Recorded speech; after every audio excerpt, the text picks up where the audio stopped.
A Bíblia na evangelização do mundo, John Stott. Sem a Bíblia, a evangelização do mundo seria não apenas impossível, mas também inconcebível. A Bíblia impõe-nos a responsabilidade de evangelizar o mundo e dá-nos um evangelho a proclamar. Diz-nos como fazê-lo e declara-se o poder de Deus para a salvação de cada crente. Além disso, é fato notável na história passada e contemporânea que o grau de compromisso da Igreja com a evangelização do mundo é proporcional ao grau de sua convicção da autoridade da Bíblia. Sempre que o cristão perde a confiança na Bíblia, seu zelo pela evangelização acaba se esvaindo. Inversamente, se ele estiver convencido acerca da Bíblia, estará também determinado a evangelizar. Destaco a seguir 4 razões porque a Bíblia é indispensável à evangelização do mundo. O mandato da evangelização mundial. Em primeiro lugar, a Bíblia nos dá o mandato da evangelização do mundo. Sem dúvida, precisamos de uma incumbência. 2 fenômenos estão ocorrendo em toda parte: o fanatismo religioso e o pluralismo religioso. O fanatismo caracteriza-se por um zelo irracional, que, se pudesse, usaria a força para obrigar a crença e a erradicar a incredulidade. O pluralismo religioso incentiva a tendência oposta. Sempre que o espírito do fanatismo religioso ou do seu oposto, o indiferentismo, prevalece, a evangelização do mundo é profundamente prejudicada. Os fanáticos recusam-se a tolerar o rival representado pelo evangelismo e os pluralistas rejeitam suas reivindicações exclusivas. O evangelista cristão é considerado um intruso, alguém que sem motivo se intromete nos negócios alheios. Diante dessa oposição, precisamos esclarecer que o mandato bíblico não se limita à grande comissão, por mais importante que essa seja, mas abrange toda a revelação bíblica. Vou recordá-la rapidamente. Existe um único Deus, vivo e verdadeiro, o Criador do universo, o Senhor das nações e o Deus de toda a carne. Há cerca de 4.000 anos, Deus chamou Abraão e fez uma aliança com ele, prometendo não apenas abençoá-lo, mas também abençoar por meio da posteridade do patriarca todas as famílias da terra. Gênesis 12, do 1 ao 4. Esse texto bíblico é uma das pedras fundamentais da missão cristã, pois os descendentes de Abraão, por meio de quem todas as nações estão sendo abençoadas, são Cristo e o povo de Cristo. Se pela fé pertencemos a Cristo, somos filhos espirituais de Abraão e temos uma responsabilidade para com a raça humana. Assim também os profetas do Antigo Testamento profetizaram que Deus faria desse Cristo o herdeiro e a luz das nações. Salmo 2:8, Isaías 42:6, Isaías 49:6. Quando Jesus veio, ele endossou essa promessa. É verdade que durante seu ministério terreno ele ficou restrito às ovelhas perdidas da casa de Israel. Mateus 10:6, Mateus 15:24. Contudo, ele profetizou que muitos virão do Oriente e do Ocidente e tomarão lugares à mesa com Abraão, Isaque e Jacó no reino dos céus. Mateus 8:11, Lucas 13:29. Mas ainda, prevendo sua ressurreição e ascensão, ele deu este fantástico testemunho acerca de si mesmo. Toda autoridade me foi dada no céu e na terra. Mateus 28:18.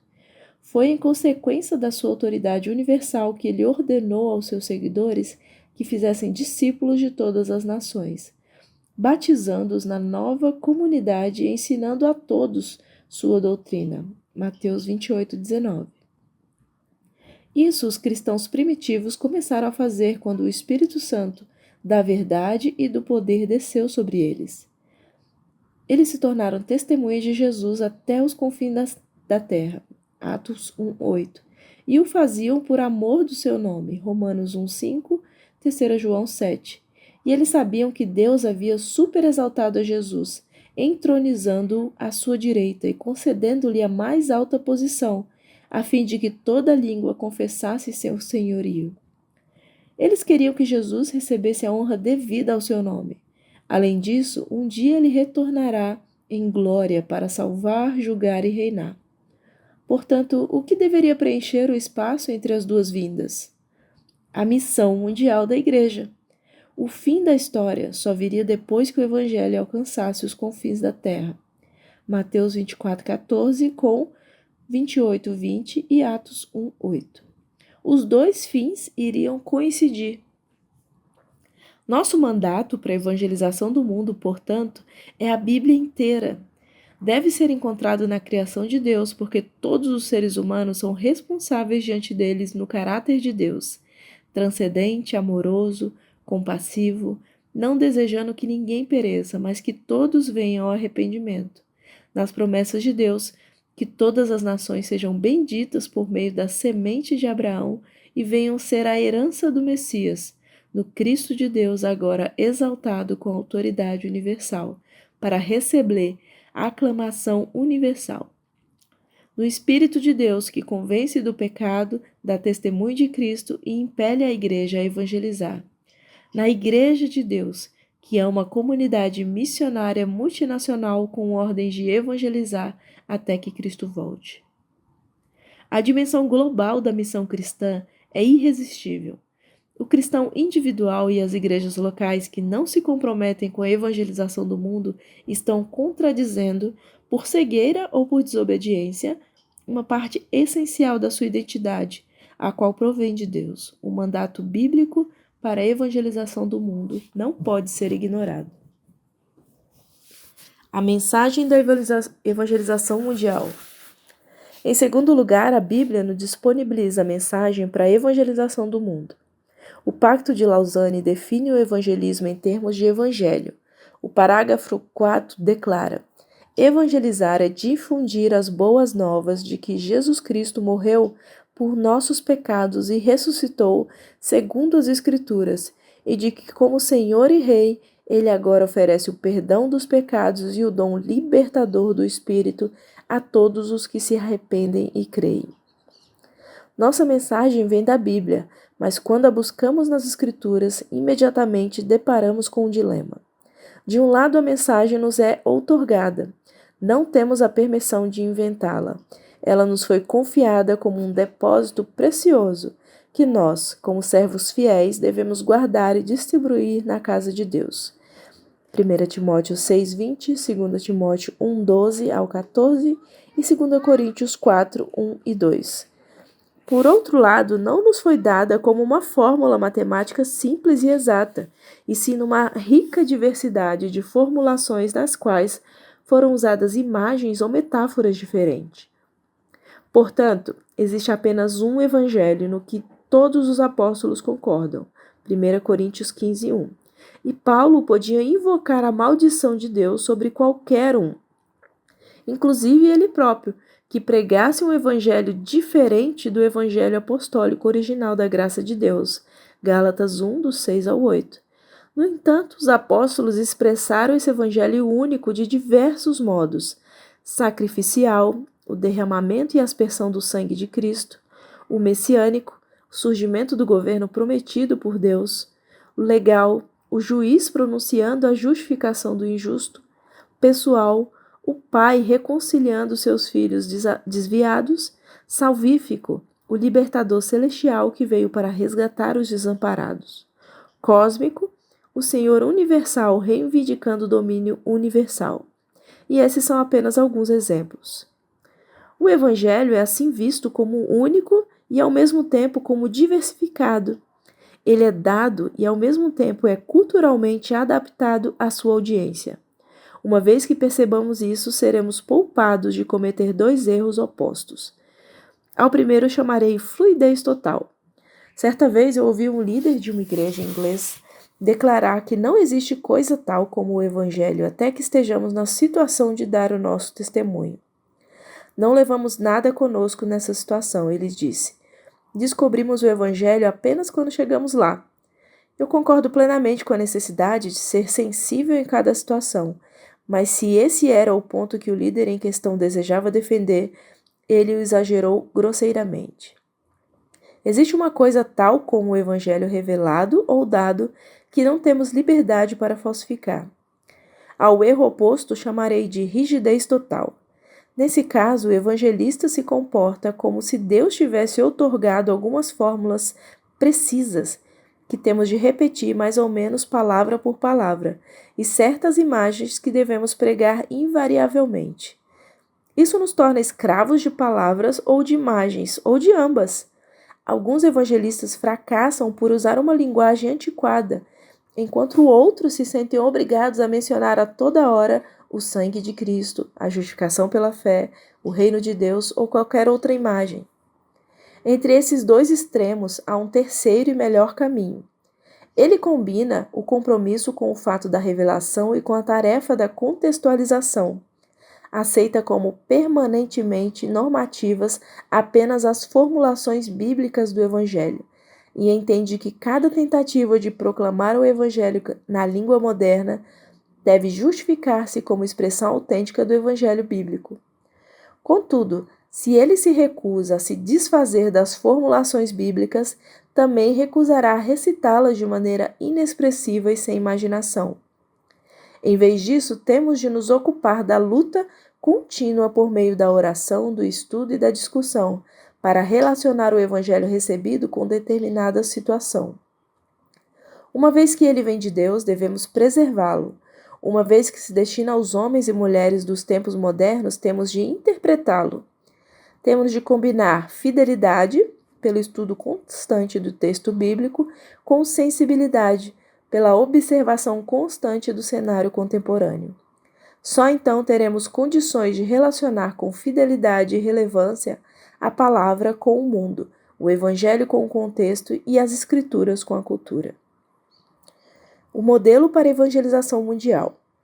Em terceiro lugar, a Bíblia nos fornece um modelo para a evangelização do mundo. Além da mensagem, o que temos de dizer, precisamos de um modelo, como dizer. A Bíblia supre isso também. Ela não apenas contém o Evangelho, ela é o Evangelho. Por meio da Bíblia, o próprio Deus está evangelizando, isso é, comunicando as boas novas ao mundo. Vocês devem estar lembrados da declaração de Paulo acerca de Gênesis 12:3, segundo o qual a Escritura pré-anuncia o Evangelho de Abraão, em Gálatas 3:8. Toda a Escritura prega o Evangelho, Deus evangeliza por meio dela. Se, portanto, as Escrituras são a evangelização divina, é evidente que podemos aprender a pregar o Evangelho considerando como Deus o fez. Ele nos proporcionou no processo da inspiração bíblica um belo modelo evangelístico. O que de imediato nos surpreende é a grandeza da condescendência de Deus. Ele tem uma verdade sublime para revelar acerca de si mesmo e de seu Cristo, sua misericórdia, sua justiça e sua total salvação. Ele escolheu fazer essa revelação pelo emprego do vocabulário e da gramática da língua humana, de seres humanos, de imagens humanas e de culturas humanas. Contudo, por meio desse humilde recurso de palavras e imagens humanas, Deus falava as palavras dele.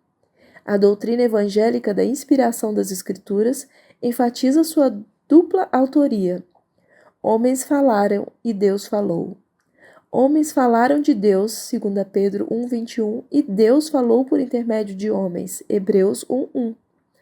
As palavras faladas e escritas eram de Deus e também deles. Ele decidiu o que queria dizer, mas não sufocou a personalidade humana.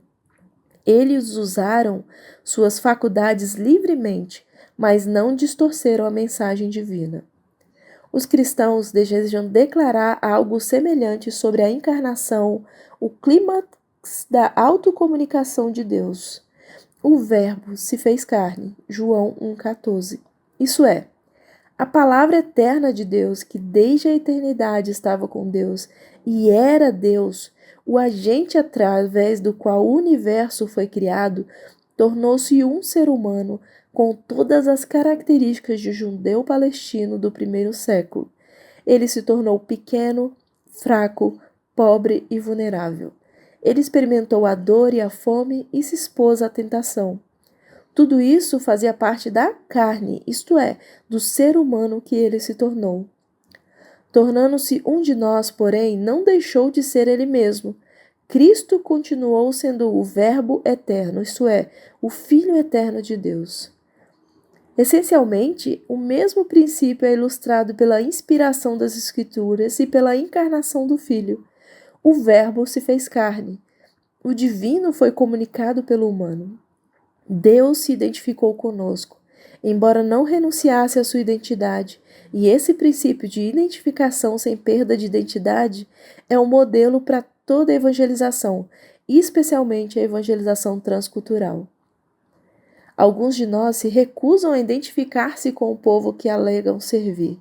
Continuamos sendo nós mesmos e não nos tornamos iguais a eles. Permanecemos afastados. Agarramos-nos desesperadamente à nossa herança cultural com base na concepção errônea de que é parte indispensável da nossa identidade. Não queremos perdê-la e não apenas mantemos nossas práticas culturais com tenacidade feroz, como também tratamos a herança cultural da terra de nossa adoção sem o respeito que merece. Assim, praticamos um duplo tipo de imperialismo cultural, impondo a nossa cultura a outros e desprezando a deles. Não foi esse, porém, o procedimento de Cristo, que se esvaziou de sua glória e se humilhou para poder servir. Outros mensageiros transculturais do Evangelho cometem o erro oposto. Tão determinados estão em identificar-se com o povo que vão servir que até abrem mão de seus padrões e valores cristãos. Mas esse também não foi o procedimento de Cristo, uma vez que, ao se tornar humano, ele permaneceu verdadeiramente divino. O Pacto de Lausanne, no parágrafo 10, expressa esse princípio nessas palavras. Abre aspas. Os evangelistas de Cristo têm de, humildemente, procurar esvaziar-se de tudo, exceto sua autenticidade pessoal, a fim de se tornarem servos dos outros, e as igrejas têm de procurar transformar e enriquecer a cultura, tudo para a glória de Deus. Fecha aspas. Temos de lidar com os motivos que levam as pessoas a rejeitar o Evangelho, e, em particular, dar o devido valor aos fatores culturais. Alguns rejeitam o Evangelho não porque o consideram falso, mas porque o acham estranho à sua cultura. O Dr. René Padilha foi criticado em Lausanne, no Congresso sobre Evangelização Mundial de 1974, por afirmar que o evangelho que alguns missionários europeus e norte-americanos exportaram foi um cristianismo cultural, uma mensagem cristã distorcida pela cultura materialista e consumista do Ocidente. Foi doloroso ouvi-lo dizer isso, mas obviamente ele está totalmente certo.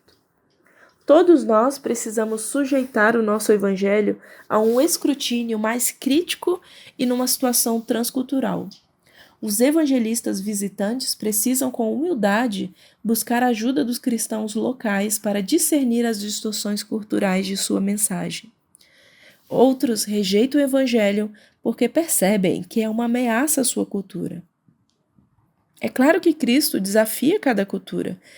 Sempre que apresentamos o evangelho aos hindus, budistas, judeus, muçulmanos, secularistas ou marxistas, Jesus Cristo os desafia com a exigência de abandonarem tudo a que se dedicaram até o momento e de o substituírem por ele mesmo.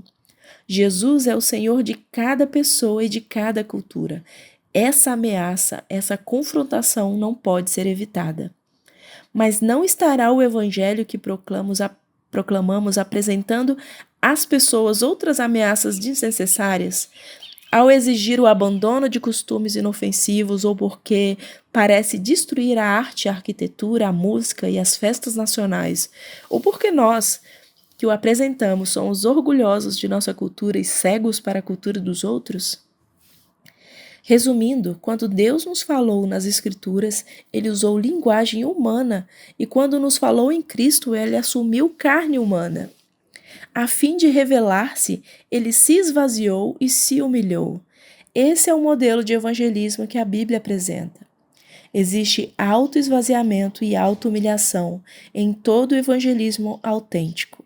Sem eles, contradizemos o Evangelho e deturpamos o Cristo que proclamamos. O poder para a evangelização mundial. Em quarto lugar, a Bíblia nos concede o poder para a evangelização do mundo. É quase desnecessário enfatizar nossa necessidade de poder, pois sabemos quanto nossos recursos humanos são fracos em comparação com a magnitude da tarefa. Também sabemos quão blindadas são as defesas do coração humano. Pior ainda, conhecemos a realidade, a maldade e o poder do diabo e dos demônios sob o seu comando. As pessoas intelectualizadas podem ridicularizar as nossas crenças, até caricaturalizá-las, a fim de tornar mais plausível o ridículo da própria condição delas. No entanto, os cristãos evangélicos são simples, o bastante para crer no que Jesus e seus apóstolos ensinaram. Para nós é fato inegável que na expressão de João, abre aspas, o mundo inteiro jaz no maligno, fecha aspas, 1 João 5,19, até que sejam libertados por Jesus Cristo e transportados para o seu reino, todos os seres humanos são escravos de Satanás. Além disso, percebemos o poder maligno no mundo contemporâneo, nas trevas da idolatria e no medo dos espíritos, na superstição e no fatalismo, na devoção aos deuses que não são deuses, no materialismo egoísta do Ocidente, na propagação do comunismo ateu, na proliferação de sistemas religiosos irracionais, na violência e na agressão, na deteriorização generalizada dos padrões absolutos da bondade e verdade. Tudo isso é resultado da obra daquele que nas Escrituras é chamado mentiroso, enganador, caluniador e homicida. Portanto, a conversão e a regeneração cristãs continuam sendo milagres da graça de Deus. Representam o auge de uma luta poderosa entre Cristo e Satanás, ou na marcante figura de linguagem apocalíptica entre o cordeiro e o dragão. O assalto ao palácio do homem forte só é possível porque ele foi amarrado por alguém que é ainda mais forte e que por sua morte e ressurreição desarmou os principados e potestades do mal e dele se desfez. Mateus 12, 27 a 29, Lucas 11, 20 a 22, Colossenses 2, 15. Como então participaremos da vitória de Cristo e derrotaremos o poder do diabo? Deixemos que Lutero responda à nossa pergunta. Vencido cairá por uma só palavra. Há poder na palavra de Deus e na pregação do Evangelho. Talvez a expressão mais dramática dessa realidade no Novo Testamento esteja em 2 Coríntios 4. Paulo faz menção do Deus deste século, que cegou o entendimento dos incrédulos para que não resplandeça a luz do Evangelho da glória de Cristo. Se a mente humana está cega, como poderá enxergar?